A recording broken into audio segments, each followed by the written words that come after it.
আমাকে কিভাবে পড়তে হবে। আমার জন্য খাস করে দোয়া করেন।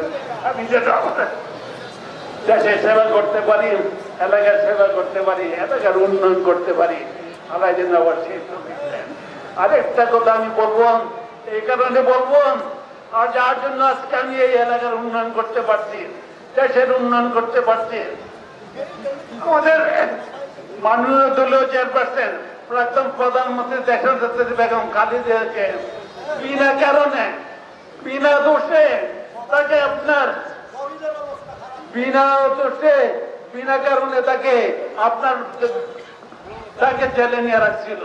আজকে যদি সে থাকতো, সুস্থ থাকতো, তাহলে দেশের অবস্থা অন্যরকম হতো, অশান্তি হতো না। আজকে তারেক জিয়াকে মিথ্যা মামলা তাকে জড়ায় দিচ্ছে। আল্লাহর কাছে দোয়া করবো, আল্লাহ তুমি তাকে সুস্থ করে দাও, আমার দেশের নেতৃত্ব তার হাতে দাও, তার নেতৃত্বে, এবং তারেক জিয়া বীরের বেশে হাঁটবে থাকে, বীরে তার নেতৃত্বে আমার দেশকে সুন্দরভাবে করে তুলবো। কোন চাঁদাবাজির স্থান নাই আমাদের দলের মধ্যে, কোন চাঁদাবাজির স্থান নাই, কোন অন্যায়ের কোন স্থান নাই। যেই অন্যায় করো, আমার যে আপন যদি অন্যায় করো, তাকে আমি কোনো স্থান দেব না, কোনো স্থান দেব না।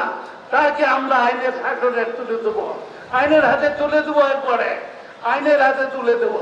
কাজে সেইভাবে আমরা সবাই এক হয়ে কাজ করবো। বান্ডেল থাকলে প্রতি সেনমানিতে টাকা বাঁচবে। বিকাশ সেনমানি বান্ডেল কিনে জিতুন প্রতি লেনদেনে।